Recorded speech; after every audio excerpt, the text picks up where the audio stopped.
ಪ್ರಿಯ ವಿದ್ಯಾರ್ಥಿಗಳೇ, ಇವತ್ತಿನ ತರಗತಿಯಲ್ಲಿ ವೀರಲವ ಅನ್ನೋ ಪದ್ಯ ಭಾಗವನ್ನ ನೋಡೋಣ. ಈ ಪದ್ಯವನ್ನ ಬರೆದಿರ್ತಕ್ಕಂತಹ ಕವಿ ಲಕ್ಷ್ಮೀಶ.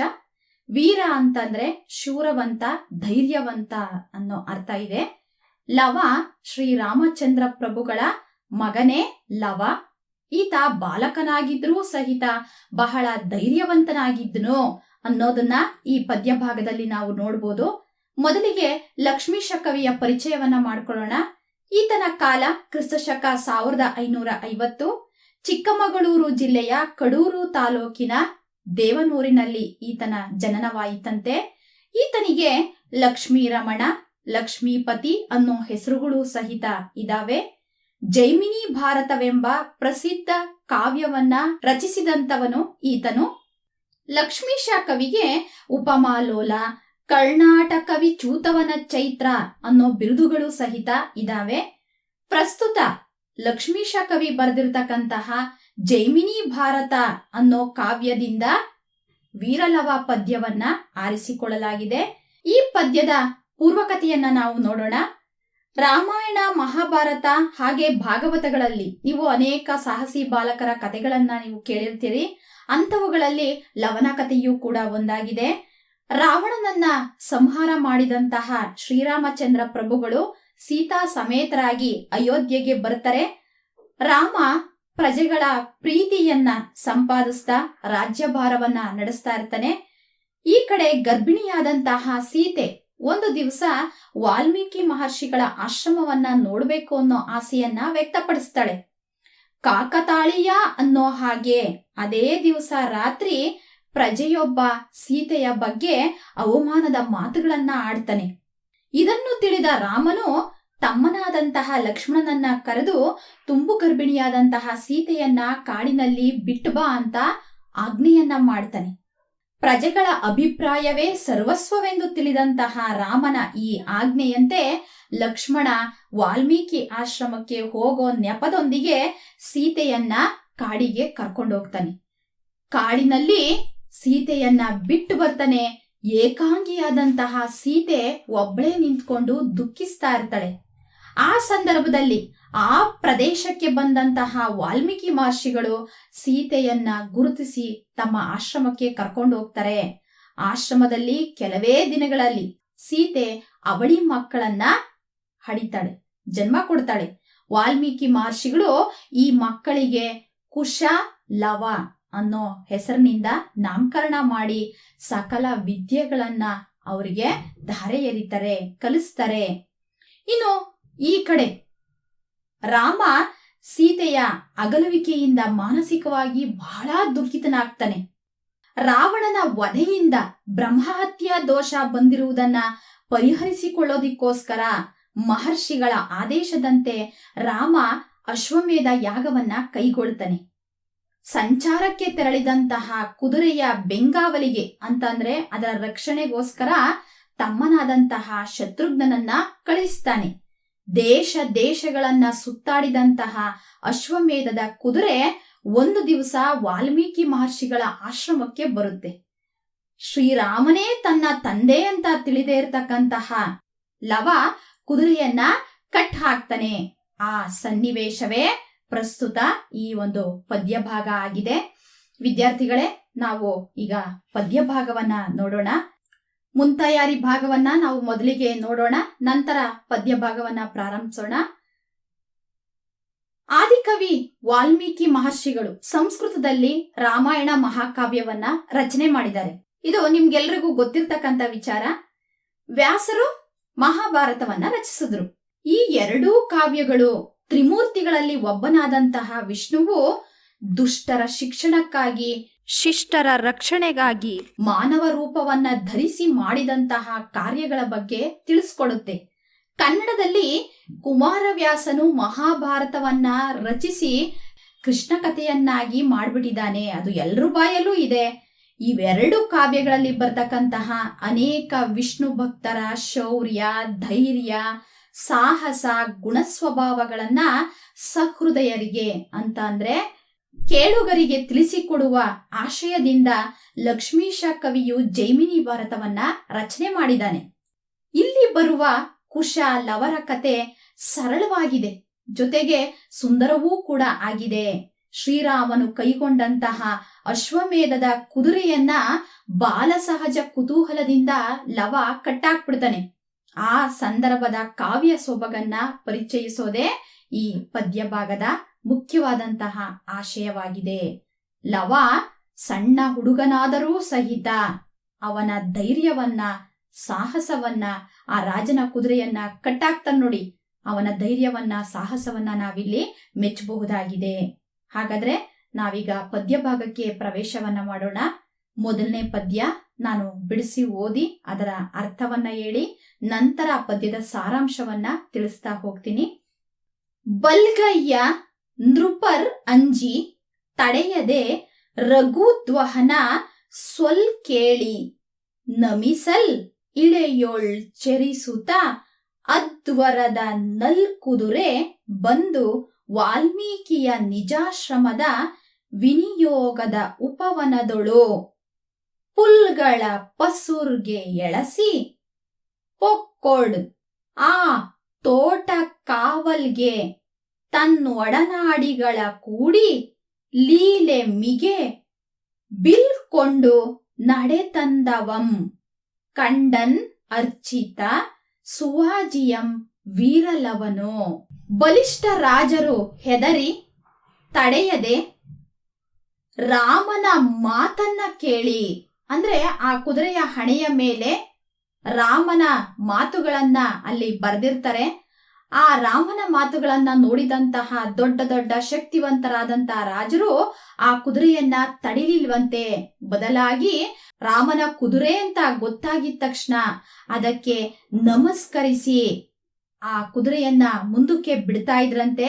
ಹೀಗೆ ಆ ಅಶ್ವಮೇಧದ ಕುದುರೆ ಭೂಮಿಯ ಮೇಲೆಲ್ಲ ಸಂಚರಿಸ್ತಾ ವಾಲ್ಮೀಕಿ ಮಹರ್ಷಿಗಳ ಆಶ್ರಮದ ಉದ್ಯಾನವನಕ್ಕೆ ಹಸಿರು ಹುಲ್ಲನ್ನು ತಿನ್ನುವ ಸಲುವಾಗಿ ಆ ಉದ್ಯಾನವನಕ್ಕೆ ಕಾಲಿಟ್ಟು ಆ ಹಸಿರು ಹುಲ್ಲನ್ನ ಮೇಯ್ತಿರುವಾಗ ಆಶ್ರಮದ ಕಾವಲನ್ನ ಕಾಯ್ತಾ ಇದ್ದಂತಹ, ಹೆಗಲಿನಲ್ಲಿ ಬಿಲ್ಲು ಬಾಣಗಳನ್ನು ಧರಿಸಿದ್ದಂತಹ ವೀರಲವನು ಆ ಕುದುರೆಯನ್ನ ನೋಡ್ತಾನೆ. ಎರಡನೇ ಪದ್ಯ ಭಾಗ.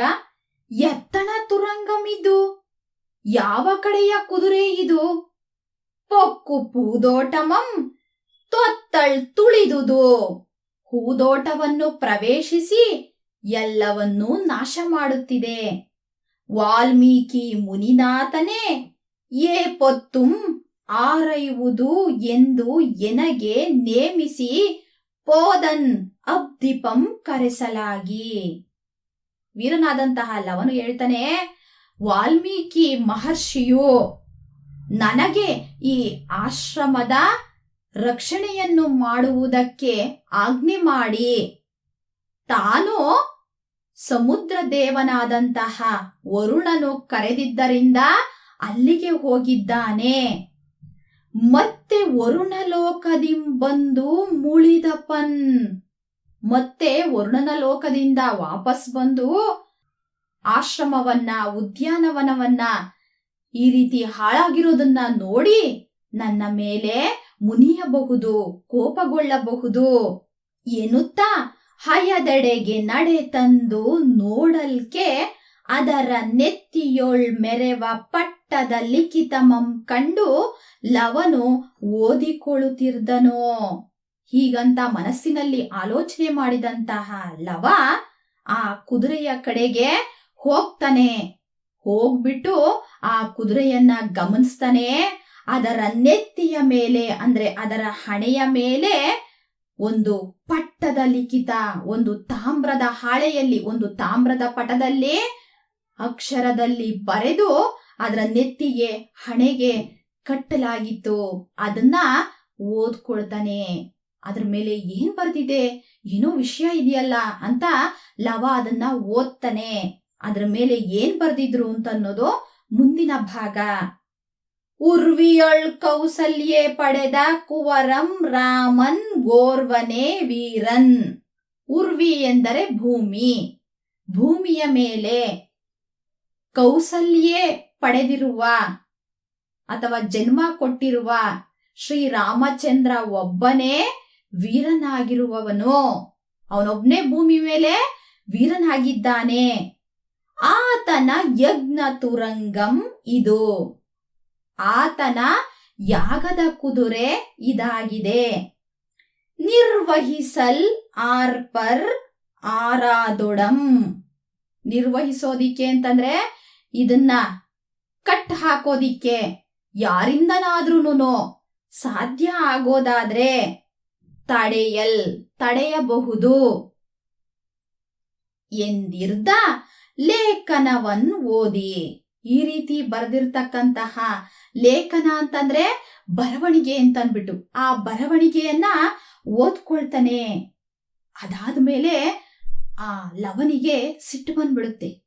ಯಾಕೆ ಅಂತಂದ್ರೆ ಓ ಕೌಸಲ್ಯ ಮಗ ಭೂಮಿ ಮೇಲೆ ಆತನ ಒಬ್ಬನೇ ವೀರನಾ, ನಾವೆಲ್ಲ ಏನು ಹೇಳಿಗಳ, ನಾವು ವೀರರಲ್ವಾ ಅಂತ ಆತನಿಗೆ ಸಿಟ್ಟು ಬಂದು ಹೇಳ್ತಾನೆ, ಗರ್ವಮಂ ಬಿಡಿಸದಿರ್ದೊಡೆ ತನ್ನ ಮಾತೆಯಂ ಸರ್ವಜನಮುಂ ಬಂಜೆ ಎನದೇ ಇರ್ಪುದೆ. ಆತನ ಈ ಅಹಂಕಾರವನ್ನ, ತಾನೊಬ್ಬನೇ ವೀರ ಅಂತ ಬರ್ಸ್ಕೊಂಡಿದಾನಲ್ವಾ, ಆತನ ಈ ಗರ್ವವನ್ನ ನಾನು ಮುರಿದೇ ಇದ್ರೆ ನನ್ನ ಹೆತ್ತ ತಾಯಿಯನ್ನ, ನನ್ನ ಮಾತೆಯನ್ನ ಎಲ್ಲಾ ಜನರುನು ಬಂಜೆ ಅಂತ ಕರೆದು ಬಿಡ್ತಾರೆ. ಬಂಜೆ ಅಂತ ನಾವ್ ಯಾರಿಗೆ ಕರಿತೀವಿ ಅಂದ್ರೆ ಮಕ್ಕಳಿಲ್ದೇ ಇರ್ತಕ್ಕಂತಹ ಹಿಂಗಸರಿಗೆ, ಮಕ್ಕಳಿಲ್ಲದ ಸ್ತ್ರೀಯನ್ನ ನಾವು ಬಂಜೆ ಅಂತ ಕರಿತೀವಿ. ನನ್ನ ತಾಯಿಯನ್ನ ಬಂಜೆ ಅಂತ ಕರೆದು ಬಿಡ್ತಾರೆ. ನಾನು ಮಗ ಆಗಿ ಇದ್ದೂನು ಏನು ಪ್ರಯೋಜನ ಇಲ್ದಂಗಾಗತ್ತೆ. ಹಾಗಾಗಿ ನಾನು ಈತನ ಅಹಂಕಾರವನ್ನ ಮುರಿಲೇಬೇಕು ಅಂತ ತೀರ್ಮಾನ ಮಾಡ್ಕೊಳ್ತಾನೆ. ಅಷ್ಟೇ ಅಲ್ಲ, ತನಗೆ ಊರ್ವ ತೋಳುಗಳ್ ಏತಕೆ ಎಂದು ಸಲೆವಾಸಿಯಂ ತೊಟ್ಟು ಲವನು ಉರಿದೆದ್ದನು. ಲವ ಪ್ರತಿಜ್ಞೆ ಮಾಡ್ಬಿಡ್ತಾನೆ. ಏನಂತ ಅಂತಂದ್ರೆ, ಆತನ ಅಹಂಕಾರವನ್ನ ಬಿಡಿಸದೇ ಇದ್ರೆ ನನಗೆ ಈ ಶಕ್ತಿಶಾಲಿಯಾದಂತಹ ಈ ತೋಳುಗಳು, ಈ ಕೈಗಳು, ಈ ಬಲಶಾಲಿ ತೋಳುಗಳು ಏನಕ್ಕೆ ಬೇಕು? ಈ ರೀತಿ ಪ್ರತಿಜ್ಞೆಯನ್ನ ಮಾಡ್ತಾ ಲವನು ಕೋಪದಿಂದ ಮುಂದೆ ಬರ್ತಾನೆ. ವಾಸಿ ಅಂದ್ರೆ ಪ್ರತಿಜ್ಞೆ ಅಂತ, ಪ್ರತಿಜ್ಞೆ ಮಾಡ್ಬಿಡ್ತಾನೆ. ತಾನು ಈತನ ಒಂದು ಅಹಂಕಾರವನ್ನ ಮೆಟ್ಟು ನಿಲ್ಬೇಕು, ತಾನು ಯುದ್ಧ ಮಾಡ್ಲೇಬೇಕು ಅಂತ ತೀರ್ಮಾನ ಮಾಡ್ಬಿಡ್ತಾನೆ.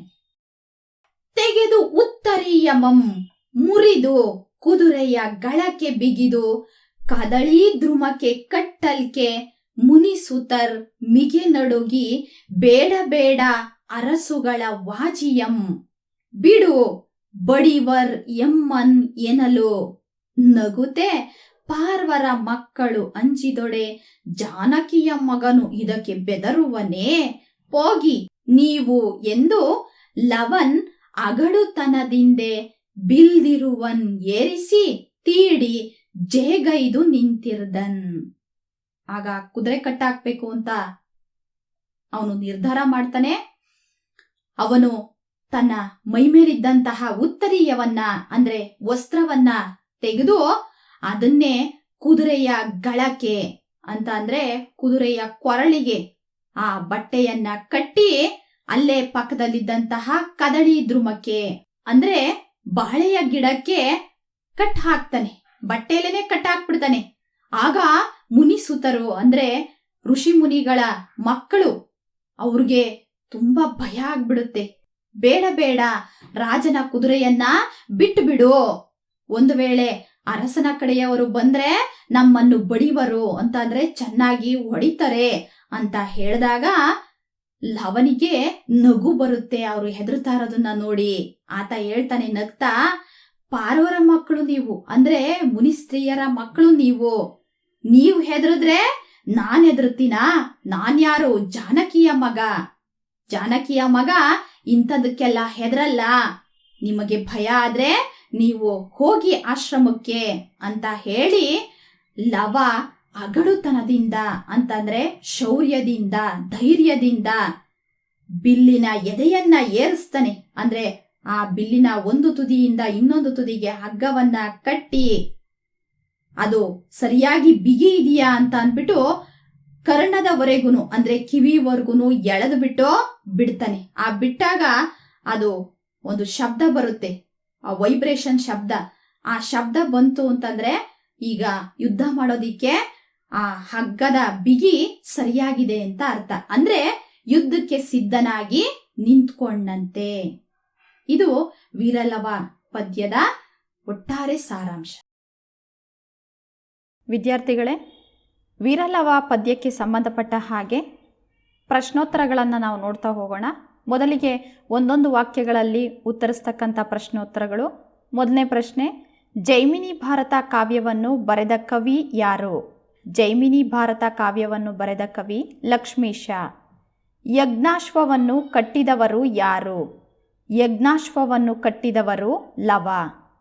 ಪ್ರಶ್ನೆ 3, ಕುದುರೆಯನ್ನು ಲವನು ಯಾವುದರಿಂದ ಕಟ್ಟಿದನು? ಕುದುರೆಯನ್ನು ಲವನು ಉತ್ತರೀಯದಿಂದ ಕಟ್ಟಿದನು. ಉತ್ತರೀಯ ಎಂದರೆ ವಸ್ತ್ರ. ಪ್ರಶ್ನೆ 4, ಮುನಿಸೂತರು ಹೆದರಲು ಕಾರಣವೇನು? ಲವನು ಯಜ್ಞದ ಕುದುರೆಯನ್ನು ಕಟ್ಟಿ ಹಾಕಿದ್ದರಿಂದ ಅರಸರು ನಮ್ಮನ್ನು ಬಡಿವರು ಅಂದರೆ ಹೊಡೆಯುವರು ಎಂದು ಮುನಿಸೂತರು ಹೆದರಿದರು. ಈಗ 2-3 ವಾಕ್ಯಗಳಲ್ಲಿ ಉತ್ತರಿಸ್ತಕ್ಕಂಥ ಪ್ರಶ್ನೋತ್ತರಗಳನ್ನು ನೋಡೋಣ. ಮೊದಲನೇ ಪ್ರಶ್ನೆ, ವಾಲ್ಮೀಕಿ ಆಶ್ರಮಕ್ಕೆ ಯಜ್ಞಾಶ್ವವು ಬಂದ ಬಗೆಯನ್ನು ವಿವರಿಸಿ. ಭುಜಬಲವುಳ್ಳ ದೊರೆಗಳೆಲ್ಲರೂ ಶ್ರೀರಾಮನ ಆಜ್ಞೆಯನ್ನು ಕೇಳಿ ಹೆದರಿ ಕುದುರೆಗೆ ನಮಸ್ಕರಿಸಿ ಬಿಟ್ಟು ಕಳುಹಿಸಲು ಶ್ರೀರಾಮನ ಅಶ್ವಮೇಧ ಯಜ್ಞದ ಉತ್ತಮವಾದ ಕುದುರೆಯು ಭೂಮಿಯ ಮೇಲೆ ಸಂಚರಿಸುತ್ತಾ ವಾಲ್ಮೀಕಿಯು ವಾಸವಿದ್ದ ಉದ್ಯಾನವನದ ಹಸುರನ್ನು ಬಯಸಿ ಆಶ್ರಮವನ್ನು ಹೊಕ್ಕಿತು ಅಥವಾ ಪ್ರವೇಶಿಸಿತು. ಪ್ರಶ್ನೆ 2, ಯಜ್ಞಾಶ್ವದ ಹಣೆಯಲ್ಲಿದ್ದ ಪಟ್ಟಿಯಲ್ಲಿ ಏನೆಂದು ಬರೆಯಲಾಗಿತ್ತು? ಯಜ್ಞಾಶ್ವದ ಹಣೆಯಲ್ಲಿದ್ದ ಪಟ್ಟಿಯಲ್ಲಿ ಭೂಮಂಡಲದಲ್ಲಿ ಕೌಸಲ್ಯೆ ಪಡೆದ ಕುಮಾರ ಶ್ರೀರಾಮನೊಬ್ಬನೇ ವೀರನು. ಆತನ ಯಜ್ಞದ ಕುದುರೆ ಇದು. ನಿರ್ವಹಿಸಲು ಸಮರ್ಥರಾದವರು ಯಾರಾದರೂ ಇದ್ದರೆ ತಡೆಯಲಿ ಎಂದು ಬರೆಯಲಾಗಿತ್ತು. ಪ್ರಶ್ನೆ 3, ಕುದುರೆಯನ್ನು ಕಟ್ಟುವ ವಿಚಾರದಲ್ಲಿ ಮುನಿಸುತರಿಗೂ ಲವನಿಗೂ ನಡೆದ ಸಂವಾದವನ್ನು ಬರೆಯಿರಿ. ಲವನು ಉತ್ತರೀಯದಿಂದ ಕುದುರೆಯ ಕೊರಳಿಗೆ ಬಿಗಿದು ಬಾಳೆಯ ಗಿಡಕ್ಕೆ ಕಟ್ಟಿದಾಗ ಅಲ್ಲಿದ್ದ ಮುನಿಗಳ ಮಕ್ಕಳೆಲ್ಲರೂ ಹೆದರಿ ಬೇಡ ಬೇಡ, ರಾಜರ ಕುದುರೆಯನ್ನು ಬಿಡು, ನಮ್ಮನ್ನು ಅವರು ಬಡಿಯುತ್ತಾರೆ ಎನ್ನುತ್ತಾರೆ. ಆಗ ಲವನು ನಗುತ್ತಾ, ಬ್ರಾಹ್ಮಣರ ಮಕ್ಕಳು ಹೆದರಿದರೆ ಸೀತೆಯ ಮಗನು ಇದಕ್ಕೆ ಹೆದರುವನೇ, ಹೋಗಿ ನೀವು ಎಂದು ಶೌರ್ಯದಿಂದ ಬಿಲ್ಲಿನ ಹಗ್ಗವನ್ನು ಕಟ್ಟಿ ಅದನ್ನು ಸವರಿ ಜೇಗೈದು ನಿಂತಿದ್ದನು. ಈಗ 8-10 ವಾಕ್ಯಗಳಲ್ಲಿ ಉತ್ತರಿಸ್ತಕ್ಕಂಥ ಪ್ರಶ್ನೋತ್ತರಗಳನ್ನು ನೋಡೋಣ. ಮೊದಲನೇ ಪ್ರಶ್ನೆ, ಲವನು ಯಜ್ಞಾಶ್ವವನ್ನು ಕಟ್ಟಲು ಕಾರಣವೇನು? ಭುಜಬಲವುಳ್ಳ ದೊರೆಗಳೆಲ್ಲರೂ ಶ್ರೀರಾಮನ ಆಜ್ಞೆಯನ್ನು ಕೇಳಿ ಹೆದರಿ ಕುದುರೆಗೆ ನಮಸ್ಕರಿಸಿ ಬಿಟ್ಟು ಕಳುಹಿಸಲು ಶ್ರೀರಾಮನ ಅಶ್ವಮೇಧ ಯಜ್ಞದ ಕುದುರೆಯು ಭೂಮಿಯ ಮೇಲೆ ಸಂಚರಿಸುತ್ತಾ ವಾಲ್ಮೀಕಿಯು ವಾಸವಿದ್ದ ಉದ್ಯಾನವನದ ಹಸುರನ್ನು ಬಯಸಿ ಆಶ್ರಮವನ್ನು ಹೊಕ್ಕಿತು. ಆಗ ಆ ತೋಟದ ರಕ್ಷಣೆಗೆ ಇದ್ದ ವೀರ ಲವನು ಕುದುರೆಯನ್ನು ಕಂಡನು. ಅದನ್ನು ನೋಡಿದ ಲವನು, ಯಾವ ಕಡೆಯ ಕುದುರೆ ಇದು? ಹೂತೋಟವನ್ನು ಹೊಕ್ಕು ನುಗ್ಗು ನುರಿಯಾಗುವಂತೆ ತುಳಿಯುತ್ತಿದೆಯಲ್ಲ. ವಾಲ್ಮೀಕಿ ಋಷಿಗಳು ತೋಟವನ್ನು ಒಣಗದಂತೆ ಹಾರೈಕೆ ಮಾಡುವುದು ಎಂದು ನನಗೆ ನೇಮಿಸಿ ವರುಣದೇವನು ಕರೆಯಲಾಗಿ ಹೋದನು. ಮತ್ತೆ ವರುಣನ ಲೋಕದಿಂದ ಬಂದು ಇದನ್ನು ನೋಡಿ ಕೋಪಗೊಳ್ಳುತ್ತಾರೆಂದು ಕುದುರೆಯ ಕಡೆಗೆ ಬಂದು ನೋಡಲು ಅದರ ಹಣೆಯ ಮೇಲೆ ಮೆರೆವ ಪಟ್ಟದ ಬರಹವನ್ನು ಓದಿಕೊಂಡು ಭೂಮಂಡಲದಲ್ಲಿ ಕೌಸಲ್ಯೆ ಪಡೆದ ಕುಮಾರ ಶ್ರೀರಾಮನೊಬ್ಬನೇ ವೀರನು. ಆತನ ಯಜ್ಞದ ಕುದುರೆ ಇದು. ನಿರ್ವಹಿಸಲು ಸಮರ್ಥರಾದವರು ಯಾರಾದರೂ ಇದ್ದರೆ ತಡೆಯಲಿ ಎಂದು ಇದ್ದ ಲೇಖನವನ್ನು ಓದಿ, ಇವನ ಅಹಂಕಾರವನ್ನು ಬಿಡಿಸದೇ ಇದ್ದರೆ ನನ್ನ ತಾಯಿಯನ್ನು ಎಲ್ಲ ಜನರೂ ಬಂಜೆ ಎನ್ನದೇ ಇರುವರೇ, ತನಗೆ ಇರುವ ಈ ತೋಳುಗಳು ಏತಕ್ಕೆ ಬೇಕು ಎಂದು ಪ್ರತಿಜ್ಞೆಯನ್ನು ಕೈಗೊಂಡು ಲವನು ಉರಿದೆದ್ದು ಉತ್ತರೀಯ ಅಂದರೆ ಮೇಲು ಹೊದಿಕೆಯನ್ನು ಉರಿ ಮಾಡಿಕೊಂಡು ಕುದುರೆಯ ಕೊರಳಿಗೆ ಬಿಗಿದು ಬಾಳೆಯ ಗಿಡಕ್ಕೆ ಕಟ್ಟಿಹಾಕಿದನು. ಪ್ರಶ್ನೆ 2. ಲವನ ನಡವಳಿಕೆ ಮೆಚ್ಚುಗೆಯಾಯಿತೆ, ಏಕೆ? ಲವನ ನಡವಳಿಕೆ ಮೆಚ್ಚುಗೆಯಾಯಿತು ಏಕೆಂದರೆ ಲವನಲ್ಲಿ ಜವಾಬ್ದಾರಿಯುತ ನಡವಳಿಕೆ, ಕ್ಷಾತ್ರಿಯ ಗುಣ, ಮಾತೃಪ್ರೇಮ, ವೀರತನ, ನಿರ್ಭಯ ಮತ್ತು ಮುಗ್ಧತೆ ಮುಂತಾದ ಗುಣಗಳೆಲ್ಲವೂ ಇವೆ. ಋಷಿಮುನಿಗಳು ಹೇಳಿದ ತೋಟದ ಕಾವಲನ್ನು ಕಾಯುವುದು, ತೋಟವು ಒಣಗಿದರೆ ಮುನಿಗಳು ಬೈಯುತ್ತಾರೆ ಎಂಬುದು ಆತನ ಜವಾಬ್ದಾರಿಯನ್ನು ಎತ್ತಿ ತೋರಿಸುತ್ತದೆ. ಹುಟ್ಟುಗುಣ ಗಟ್ಟ ಹತ್ತಿದರೂ ಹೋಗದು ಎಂಬುದು ನಾಣ್ಣುಡಿ. ಪ್ರತಿಯೊಂದು ಜೀವಿಯೂ ಹುಟ್ಟಿನಿಂದಲೇ ಕೆಲವೊಂದು ಗುಣಗಳನ್ನು ಪಡೆದಿರುತ್ತದೆ. ಇದಕ್ಕೆ ಅದರ ವಂಶವಾಹಿನಿ ಕಾರಣವಾಗಿರುತ್ತದೆ. ಕ್ಷತ್ರಿಯ ಕುಮಾರನಾದ ಲವ ಹುಟ್ಟಿದ್ದು ಋಷ್ಯಾಶ್ರಮದಲ್ಲಿ, ಬೆಳೆದದ್ದು ಋಷಿಕುಮಾರರ ಜೊತೆಗೆ. ಆದರೂ ಅವನ ದೇಹದಲ್ಲಿ ಹರಿಯುತ್ತಿರುವುದು ಕ್ಷತ್ರಿಯ ಗುಣವುಳ್ಳ ರಕ್ತ. ಹೀಗಾಗಿ ಆಶ್ರಮಕ್ಕೆ ಬಂದ ಕುದುರೆಯ ಹಣೆಯಲ್ಲಿದ್ದ ಲೇಖನದ ಒಕ್ಕಣೆ ಓದಿ ಕ್ಷತ್ರಿಯ ಸಹಜ ಗುಣ ಅವನಲ್ಲಿ ಉದ್ದೀಪನಗೊಂಡ ಸನ್ನಿವೇಶವನ್ನು ಕಾಣಬಹುದು. ರಾಮನೊಬ್ಬನೇ ವೀರನು ಎಂಬ ವಾಕ್ಯವನ್ನು ಓದಿದ ಲವನಲ್ಲಿ ವೀರಗುಣ ಹೊರಹೊಮ್ಮುತ್ತದೆ. ಇವನ ಗರ್ವವನ್ನು ಬಿಡಿಸಬೇಕು, ಇಲ್ಲದಿದ್ದರೆ ನನ್ನ ತಾಯಿಯನ್ನು ಬಂಜೆ ಎನ್ನದಿರುವರೇ ಎಂದು ತನ್ನ ತಾಯಿ ಇಂತಹ ವೀರನಿಗೆ ಜನ್ಮ ನೀಡಿದ್ದಾಳೆ ಎಂದು ವೀರಜನನಿ ಎಂಬ ಮಾತೃಪ್ರೇಮವನ್ನು ತೋರುತ್ತಾನೆ. ಶ್ರೀರಾಮನು ಕೈಗೊಂಡ ಅಶ್ವಮೇಧದ ಕುದುರೆಯನ್ನು ಲವನು ಬಾಲಸಹಜ ಕುತೂಹಲದಿಂದ ಬಾಳೆಯ ಗಿಡಕ್ಕೆ ಕಟ್ಟುವುದು ಮುಗ್ಧತೆಯನ್ನು ತೋರಿಸುತ್ತದೆ. ಜೊತೆಗೆ ರಾಮನಿಗಿಂತ ಮಿಗಿಲಾದ ಶಕ್ತಿ, ತೋಳ್ಬಲ ತನ್ನಲ್ಲಿಯೂ ಇದೆ ಎಂಬ ಶೌರ್ಯಗುಣ ಆತನಲ್ಲಿ ಹುದುಗಿದೆ. ಮುನಿಸುತರು ಹೆದರಿ ಕುದುರೆಯನ್ನು ಬಿಟ್ಟು ಬಿಡು ಎಂದಾಗ ನೀವು ಬ್ರಾಹ್ಮಣರ ಮಕ್ಕಳು, ನಿಮಗೆ ಅಂಜಿಕೆ, ಆದರೆ ಇವನು ಜಾನಕಿಯ ಮಗ, ಹೆದರುವನೇ ಎಂದು ಹೇಳುವಲ್ಲಿ ಅವನ ನಿರ್ಭಯವನ್ನು ತೋರಿಸುತ್ತದೆ. ಹೀಗೆ ಲವನಲ್ಲಿ ಜವಾಬ್ದಾರಿ, ಕ್ಷಾತ್ರಿಯ ಗುಣ, ಮಾತೃಪ್ರೇಮ, ವೀರತನ, ನಿರ್ಭಯ ಮತ್ತು ಮುಗ್ಧತೆಗಳೆಲ್ಲವೂ ಇರುವುದರಿಂದ ಆತನ ನಡವಳಿಕೆ ನನಗೆ ಮೆಚ್ಚುಗೆಯಾಯಿತು. ವಿದ್ಯಾರ್ಥಿಗಳೇ, ಈಗ ಸಂದರ್ಭ ಸಹಿತ ಸ್ವಾರಸ್ಯವನ್ನು ಬರೆಯೋದು ಹೇಗೆ ಅಂತ ನೋಡೋಣ. ಮೊದಲನೇ ಪ್ರಶ್ನೆ, ರಘುದ್ವಹನ ಸೊಲ್ಗೇಳಿ ನಮಿಸಲ್. ಈ ವಾಕ್ಯವನ್ನು ಕವಿ ಲಕ್ಷ್ಮೀಶ ವಿರಚಿತ ಜೈಮಿನಿ ಭಾರತ ಎಂಬ ಕೃತಿಯಿಂದ ಆಯ್ದ ವೀರಲವ ಎಂಬ ಪದ್ಯದಿಂದ ಆರಿಸಲಾಗಿದೆ. ಸಂದರ್ಭ: ಶ್ರೀರಾಮನ ಅಶ್ವಮೇಧ ಯಾಗದ ಯಜ್ಞಾಶ್ವವು ಭೂಮಿಯಲ್ಲಿ ಸಂಚರಿಸುತ್ತಾ ವಾಲ್ಮೀಕಿ ಆಶ್ರಮವನ್ನು ಹೇಗೆ ಹೊಕ್ಕಿತು ಎಂದು ವರ್ಣಿಸುವಾಗ ಭುಜಬಲವುಳ್ಳ ದೊರೆಗಳೆಲ್ಲರೂ ಶ್ರೀರಾಮನ ಆಜ್ಞೆಯನ್ನು ಕೇಳಿ ಹೆದರಿ ಕುದುರೆಗೆ ನಮಸ್ಕರಿಸಿ ಬಿಟ್ಟು ಕಳುಹಿಸಲು ಶ್ರೀರಾಮನ ಅಶ್ವಮೇಧ ಯಜ್ಞಾಶ್ವವು ವಾಲ್ಮೀಕಿಯ ಆಶ್ರಮವನ್ನು ಹೊಕ್ಕಿತು ಎಂದು ಹೇಳಿದ ಸಂದರ್ಭದಲ್ಲಿ ಕವಿಯು ಈ ಮಾತನ್ನು ಹೇಳುತ್ತಾನೆ. ಸ್ವಾರಸ್ಯ: ಶ್ರೀರಾಮನ ಹೆಸರನ್ನು ಕೇಳಿಯೇ ಆತನ ಯಜ್ಞಾಶ್ವಕ್ಕೆ ನಮಿಸಿದರು ಎಂಬುದು ಶ್ರೀರಾಮನ ಪರಾಕ್ರಮವನ್ನು ಮತ್ತು ಆತನಿಗೆ ತೋರುವ ಗೌರವವನ್ನು ಪರೋಕ್ಷವಾಗಿ ವರ್ಣಿಸಿರುವುದು ಸ್ವಾರಸ್ಯಪೂರ್ಣವಾಗಿದೆ. ಪ್ರಶ್ನೆ 2. ತನ್ನ ಮಾತೆಯಂ ಸರ್ವಜನಮಂ ಬಂಜೆಯೆನದಿರ್ದಪ್ಪುದೇ. ಈ ವಾಕ್ಯವನ್ನು ಕವಿ ಲಕ್ಷ್ಮೀಶ ವಿರಚಿತ ಜೈಮಿನಿ ಭಾರತ ಎಂಬ ಕೃತಿಯಿಂದ ಆಯ್ದ ವೀರಲವ ಎಂಬ ಪದ್ಯದಿಂದ ಆರಿಸಲಾಗಿದೆ. ಸಂದರ್ಭ: ಲವನು ಆಶ್ರಮಕ್ಕೆ ಬಂದ ಯಜ್ಞ ಕುದುರೆಯ ಹಣೆಯ ಮೇಲೆ ಮೆರೆವ ಪಟ್ಟದ ಬರಹವನ್ನು ಓದಿ ಶ್ರೀರಾಮನೊಬ್ಬನೇ ವೀರನೇನೋ, ಇವನ ಅಹಂಕಾರವನ್ನು ಬಿಡಿಸದೇ ಇದ್ದರೆ ನನ್ನ ತಾಯಿಯನ್ನು ಎಲ್ಲ ಜನರು ಬಂಜೆ ಎನ್ನದೇ ಇರುವರೇ ಎಂದು ಹೇಳಿದ ಸಂದರ್ಭವಾಗಿದೆ. ಸ್ವಾರಸ್ಯ: ಲವನು ತನ್ನ ತಾಯಿ ವೀರಜನನಿ ಎಂಬ ಮಾತೃಪ್ರೇಮವನ್ನು ಮತ್ತು ತನ್ನ ವೀರತ್ವವನ್ನು ಪ್ರದರ್ಶಿಸಿರುವುದು ಈ ಮಾತಿನಲ್ಲಿ ಸ್ವಾರಸ್ಯಪೂರ್ಣವಾಗಿ ಅಭಿವ್ಯಕ್ತಗೊಂಡಿದೆ. ಪ್ರಶ್ನೆ 3. ಅರಸುಗಳ ವಾಜಿಯಂ ಬಿಡು. ಆಯ್ಕೆ ಕೃತಿ ಬರಿತೀರಾ? ಅದನ್ನು ನಾನು ಮತ್ತೆ ಹೇಳೋದಿಲ್ಲ. ಸಂದರ್ಭ: ಈ ಮಾತನ್ನು ಮುನಿಸೂತರು ಲವನಿಗೆ ಹೇಳಿದ್ದಾರೆ.